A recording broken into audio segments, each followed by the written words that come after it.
இன்றைக்கி மார்னிங் ரீடிங்கில் பார்த்தோம் அவங்களோட ஈகோ தான் வந்து அன்பிளாக் பண்ணாமல் விடாமல் தடுத்துட்ருக்கு அப்படின்னு. ஆனால் இந்த இந்த ஈவினிங் பார்த்தீங்க அப்படின்னா அவங்களுக்கு வந்து ஒரு மாதிரி தவிப்பு இருக்குது, தவிப்பு, ஒரு பதட்டம் இருக்குது. இதுக்கு காரணம் வந்து உங்களை தடுக்க நினைக்கிற ஒரு தேர்ட் பார்ட்டி இல்லைனா தேர்ட் பர்சன்.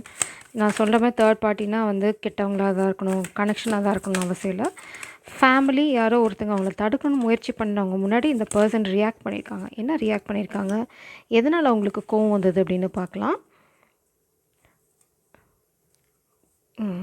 இந்த பர்சன் ஃபினான்ஷியல் சுச்சுவேஷன் ரிலேட்டடாக ஏதோ ஒரு தகராறு நடந்திருக்கு அவங்களுக்கும்.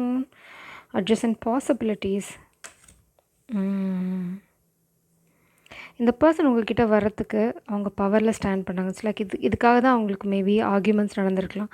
ஃபினான்ஷியல் சுச்சுவேஷன் ரிலேட்டடாக மேபி ஃபாதர் சன் இல்லைனா வந்து பார்ட்னர்ஸ் ஏதோ ஒரு சூழ்நிலையில் அவங்க இந்த காதலுக்காக நீ இந்த மாதிரி பண்ண போறியா அப்படி இப்படின்னு ஏதோ ஒரு வாய்ப்பேச்சு வந்து இந்த பர்சன் ஃபினான்ஷியலாக ஒரு முடிவெடுக்க போகிறாங்க.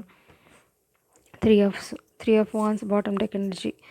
ஸோ இந்த பர்சனுக்கு இவ்வளோ நாளாக என்ன மாதிரி பண்ணுறது, எப்படி உங்களை அப்ரோச் பண்ணுறது, எப்படி இந்த காதலை முன்னாடி எடுத்துகிட்டு போகிறதுன்னு இருந்த குழப்பம் இந்த ஆர்கியூமெண்ட்டுக்கு முன்னாடி ஒரு தெளிவான விஷயமாக அவங்களுக்கு மாறிடுச்சு. என்னென்னா அவங்க தனியாக போகணும், அவங்க தனியாக சில விஷயங்கள், அவங்க ஃப்யூச்சர் அவங்க பிளான் பண்ணணும். இனிமேல் கூட்டாசோறு செய்கிறது சரி வராது அப்படின்ற புரிதல் இந்த பர்சனுக்கு வந்திருக்கு. அது யாராக வேணா இருக்கலாம். மேபி அவங்க வந்து நிறைய பேர் ஒன்றா ஒர்க் பண்ணுற ஒரு ப்ராஜெக்டில் இருக்கலாம், இல்லைனா வந்து அது ஃபேமிலியாக கூட இருக்கலாம், ஃபேமிலி ப்ராப்பர்ட்டியாக இருக்கலாம்.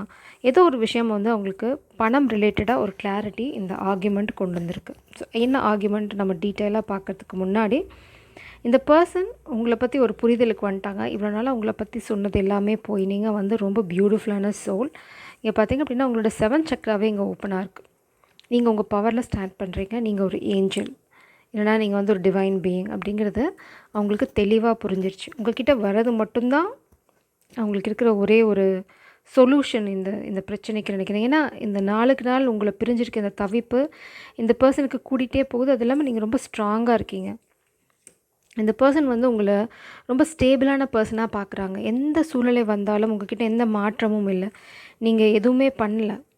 நீங்கள் இன்னுமே வந்து எப்படி ஆரம்பத்தில் இருந்தீங்களோ அதே மாதிரி இருக்கீங்க. அது வந்து ரொம்ப ஆச்சரியமான விஷயமா இருக்குது. அவங்க இதை பார்க்கும்போது அந்த யார் உங்களை பிரிக்க முயற்சி பண்ணுறாங்களோ அவங்க வந்து மேபி உங்களுக்கு தப்பாக சொல்லியிருக்கலாம், இல்லைனா வந்து ஃபினான்ஷியலாக அவங்கள கண்ட்ரோல் பண்ண ட்ரை பண்ணியிருக்கலாம். பட் ஏதோ ஒரு தெளிவு இந்த பர்சனுக்கு ஈவினிங் கிடச்சிருக்கு. அதாவது இப்போ நீங்கள் பார்க்க போகிற இந்த ரீடிங் வந்து அவங்களுக்கு ஒரு அந்த எனர்ஜியை தான் கொடுத்துருக்கு, இல்லைனா கொடுக்க போகிறது. நீங்கள் ஒரு கிஃப்ட் அவங்களுக்கு கிடைச்ச ஒரு வரப்பிரசாதம் அப்படின்னு நினைக்கிறாங்க. இதை முறிக்க தான் யாரோ பிளான் பண்ணுறாங்க. இங்கே பாருங்கள், டெத். இந்த பர்சன் வந்து உங்ககிட்ட காதலை சொல்லிடக்கூடாது அப்படிங்கிறதுக்கு தான் இவ்வளோ முயற்சியும் நடந்துகிட்ருக்கு. இந்த பர்சனுக்கு நல்லா தெரியும் இதை உடைக்கணும் அப்படின்னா அவங்க வந்து உங்ககிட்ட காதலை சொல்லணும். அதுக்கு மெயினாக அவங்களுக்கு வந்து ஃபினான்ஷியல் ஸ்டெபிலிட்டி ரொம்ப அவசியம். இனிமேல் வந்து யார் கையையும் எதிர்பார்த்துட்ருக்கிறது அது அவங்களுக்கும் அசிங்கம், உங்களுக்கும் அசிங்கம்னு நினைக்கிறாங்க. இல்லைனா வந்து அது வந்து இனி சரி வராது, அடுத்தவங்க கையை இனிமேல் நம்பணும் அப்படின்னா எப்படி அவங்க சொல்ல முடியும்? உங்ககிட்ட வந்து என்னென்னு சொல்லுவாங்க? நான் காசுக்காக அடுத்தவங்களை எதிர்பார்த்துட்ருக்கேன் அப்படின்னு உங்ககிட்ட வந்து சொல்ல முடியுமா? அப்படி சொல்ல முடியாது இல்லையா? ஸோ இப்போது என்ன தகராறு நடந்ததுன்னு டீட்டெயிலாக பார்க்கலாம். பிரபஞ்சம் ரொம்ப தெளிவாக இருக்காங்க. டவர், மை காட், சரியாக சண்டை நடந்திருக்கு. இந்த பர்சன் அவங்கள பற்றி ரிசர்ச் பண்ணி சில விஷயங்களை கண்டுபிடிச்சிருக்காங்க. அதாவது அவங்க சொன்ன விஷயங்கள், உங்களை பற்றி சொன்னது ஏதோ ஒரு விஷயங்கள் இந்த பர்சனுக்கு ஏதோ டேலி ஆகலை. அவங்க திரும்ப வந்து ஏதோ ஒரு பொய்யை சொல்ல ட்ரை பண்ணியிருக்காங்க. இல்லைனா வந்து பார்த்திங்கன்னா ரிசர்ச் பண்ணியிருக்காங்க. இந்த பர்சன் வந்து ஒர்க் பண்ணிகிட்ருக்காங்க நைட்டு. இவங்க போகிற பாதை வேறு. லைக் ஏதோ ஒரு விஷயத்தில் தகராறு ஏற்பட்டிருக்கு. இப்படி பண்ணியிருக்கணும், அப்படி பண்ணியிருக்கணும், ஏதோ ஒரு பெரிய ஃபைட் நடந்திருக்கு அவங்களுக்கும் அவங்க சார்ந்த ஒரு பர்சனுக்கும். அதாவது அவங்க தான் அவங்கள தடுக்க முயற்சி பண்ணுறாங்க. 2 ஆஃப் காயின்ஸ். இந்த பர்சனை வந்து எப்போவுமே ஒரு இம்பேலன்ஸ்ட் எனர்ஜிலே வச்சுருந்துருக்காங்க அவங்க. அதை பற்றின ஒரு உண்மை இந்த பர்சனுக்கு இப்போது தெரிய வந்திருக்கு. அது வேறு பெரிய ஷாக்கிங் ஒரு ஆர்கியூமெண்ட்டாக வெடிச்சிருக்கு. அது பார்த்தீங்க அப்படின்னா அதுதான் உங்கள் காதலுக்கான பெரிய ப்ளஸ் பாயிண்ட்டாக முடிய போகிறது. வேறு என்ன பிரபஞ்சம் சொல்கிறாங்கன்னு பார்க்குறதுக்கு முன்னாடி நீங்கள் இந்த எனர்ஜியை கிளைம் பண்ணுங்கள். எப்படி கிளைம் பண்ண போகிறீங்க அப்படின்னா, கிஃப்ட். நீங்கள் தான் அவங்களோட கிஃப்ட். ஸோ கிஃப்ட்டுன்னு டைப் பண்ணி இந்த எனர்ஜியை நீங்கள் கிளைம் பண்ணுங்கள். அதுக்கு முன்னாடி நான் இந்த எனர்ஜியை கிளாரிஃபை பண்ணுறேன். ஸோ கிஃப்ட்டுன்னு டைப் பண்ணி நீங்கள் இந்த எனர்ஜியை கிளைம் பண்ணியிருப்பீங்கன்னு நான் நினைக்கிறேன். இப்போ வந்து இந்த டவரையும் இந்த அல்கெமிஸ்ட் இந்த பர்சன் எதை மேனிஃபெஸ்ட் பண்ணுறாங்கங்கிறதையும் பார்க்கலாம். Tower 10 of cups. ஃபேமிலியில் நடந்த சண்டை, பெரிய சண்டை நடந்திருக்கு ஃபேமிலிக்குள்ளே. பட் ஒய் இது சண்டை? அதுதானே எங்களுக்கு வேணும். சுவாரஸ்யமாக அங்கே தானே இருக்குது. சண்டை சண்டை சண்டை, ஃபேமிலிக்குள்ளே நடந்த சண்டை. 3 of cups, 3 of cups, wheel of fortune, page of pentacles. இது ஒர்க் பிளேஸ் செலிப்ரேஷனாக கூட இருக்கலாம். Maybe family business. நான் சொன்ன மாதிரி ஃபேமிலியில் தான் பிரச்சனை. ஃபேமிலி ரிலேட்டடாக இல்லைனா பிஸ்னஸ் ரிலேட்டடாக இந்த பர்சனுக்கு வர வேண்டிய ஏதோ ஒரு விஷயம் வரல. அதாவது இந்த பர்சனுக்கு ஒரு ஃபார்ச்சூன் வந்திருக்கணும். அதாவது பெரிய அமௌண்ட் இல்லைனா வந்து பெரிய விஷயங்கள். இந்த பர்சன் இந்நேரம் வந்து ஒரு பெரிய பேங்க் பேலன்ஸ் இல்லைனா வந்து அவங்கள என்ன நினைக்கிறாங்களோ அதை பண்ணுற அளவுக்கு ஒரு வெல்தியான இந்த மாதிரி மேன் ஹோல்டிங்க காயின் எனர்ஜியில், அதாவது கிங் ஆஃப் பென்டிகிள்ஸ் எனர்ஜியில் இருந்திருக்கணும். ஆனால் இப்போது வந்து அவங்க பேஜ் ஆஃப் பென்டிகிள்ஸ் எனர்ஜியில் தான் இருக்காங்க. அவங்கக்கிட்ட காசு இல்லை. ஆக்சுவலாக பார்த்திங்கன்னா புதுசாக பிஸ்னஸ் ஆரம்பிக்கிறவங்கக்கிட்ட என்ன நிலைமை இருக்கும்? வரவுக்கும் செலவுக்கும் சரியாக இருக்கும். என்னதை எப்படி பண்ணுறதுன்னு தெரியல. இந்த ஃபார்ச்சூன் என்ன ஆச்சு அப்படிங்கிறது தான் கேள்வி. இவ்வளோ நாளாக நான் சம்பாரிச்சது என்ன ஆச்சு? இவ்வளோ நாளாக நான் பிஸ்னஸில் இன்வெஸ்ட் பண்ணி என்னோடய எனர்ஜிக்கு என்ன பலன்? இந்த பர்சன் பார்த்திங்கன்னா இவ்வளோ நாளாக நான் இவ்வளோ எஃபர்ட் போட்டிருக்கேன், இவ்வளோ ஒர்க் பண்ணியிருக்கேன், இவ்வளோ ப்ராஜெக்ட்ஸ் பண்ணியிருக்கேன், பிளா பிளா பிளா. இந்த பர்சனுக்கு ஒரு லிஸ்ட் இருக்கும் இல்லையா? அதெல்லாம் அனலைஸ் பண்ணி பார்க்கும்போது இந்த பர்சனுக்கு வர வேண்டிய அந்த ஃபார்ச்சூன் வரல. அதை வந்து நிறைய பேர் ஷேர் பண்ணியிருக்காங்க பின்னாடி பேக்ரவுண்டில். அது அவங்களுக்கு வர வேண்டியது. அதை நிறைய பேர் பங்கு போட்டிருக்காங்க.